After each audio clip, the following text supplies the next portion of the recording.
नमस्कार विद्यार्थी मित्रांनो, मास्टर मडवी सर या यूट्यूब चॅनलवर आपलं हार्दिक स्वागत आहे।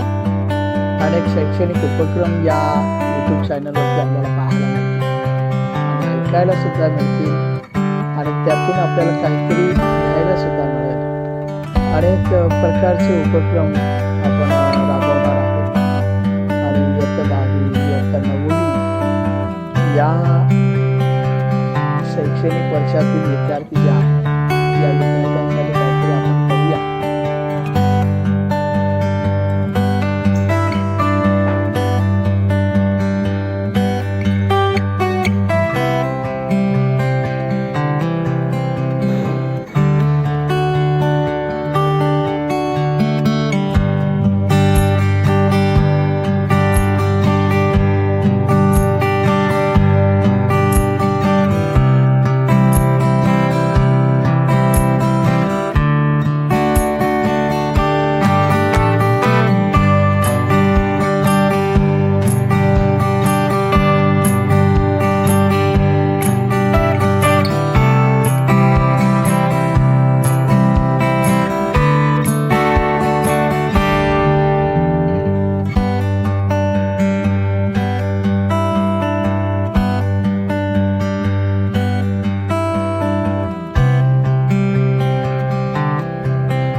विद्यार्थ्यांसाठी ह्या अशा प्रकारच्या आपण झेरॉक्स तयार केलेल्या आहेत, टिप्पण्या तयार केलेल्या आहेत।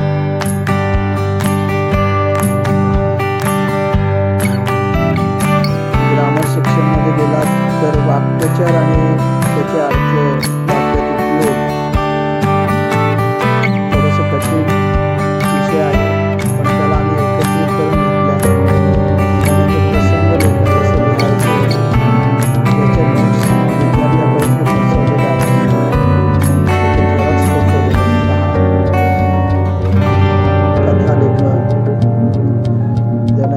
बातमी लेखन या अशा प्रकारच्या इयत्ता 10वी साठी तयार केलेल्या नोट्स आहेत।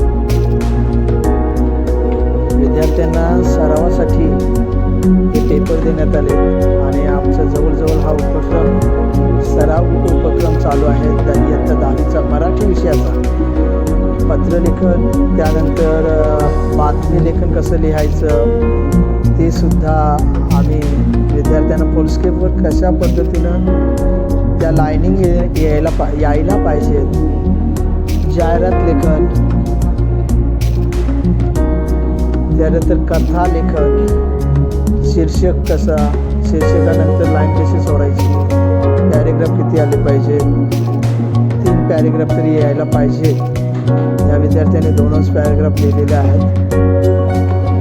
त्यानंतर स्वाध्याय पद्धती, प्रश्न पहिल्यामध्ये वगैरे स्वाध्याय पद्धती कशा पद्धतीने असतात त्याप्रमाणे चाललेलं आहे। बॉक्स वगैरे कसे काढायचे हे पहा सुटसुटीत। नंतर आता वाक्प्रचाराचा सराव, वाक्प्रचार, त्याचा अर्थ आणि वाक्य कसं लिहायचं। तर इथं वाक्प्रचाराचा उपयोग केल्यानंतर इथं अधोरेखित केलेलं आहे बघा, अंडरलाईन केलेली आहे बघा। ही पद्धती विद्यार्थ्यांना समजावण्यासाठी त्यांना सराव पेपर दिलेला आहे। विद्यार्थ्यांना सरावासाठी झेरॉक्स दिलेले आहेत। लिहिण्याची पद्धती त्यांना मुद्दाम झेरॉक्सच्या माध्यमातून आपण त्यांच्यापर्यंत पोहोचवली।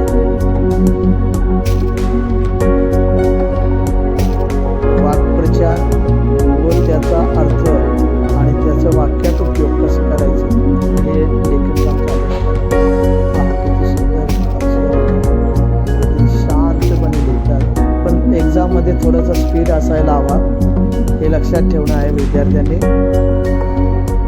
आमच्या क्लासचा प्रामाणिक विद्यार्थी पहा कसं लिहितोय बघा, एकदम स्वच्छता अक्षरामध्ये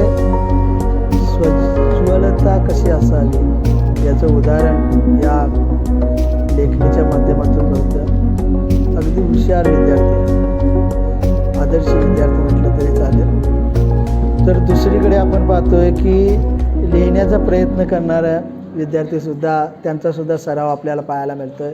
प्रगत आणि अप्रगत विद्यार्थ्यांसाठी आपण काय करतो आहे, तर ह्या पद्धतीनं मी त्यांच्यासाठी प्रयत्न करत असतो की जेणेकरून त्यांना लिहिण्याचा सराव व्हावा. हे अक्षरसुद्धा बऱ्यापैकी आहे.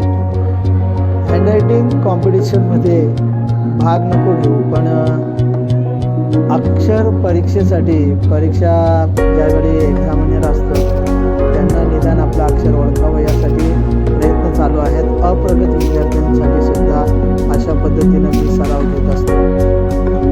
अशा प्रकारे विद्यार्थी आता लिहित आहेत आणि मी मडवी सर आता इथेच व्हिडिओ थांबवतोय कारण लांब व्हिडिओ होणार आहे.